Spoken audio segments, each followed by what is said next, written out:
Now, if you've tried to read Revelation before, you'll know that it's no walk in the park.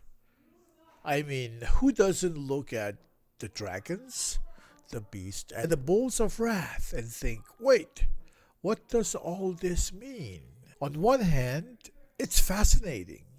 On the other hand, it can feel frustrating and even overwhelming. But here is the good news: Revelation is not written to confuse you, it's written to give you hope and help you to live today with faith and focus. What makes Revelation so exciting is its powerful symbols.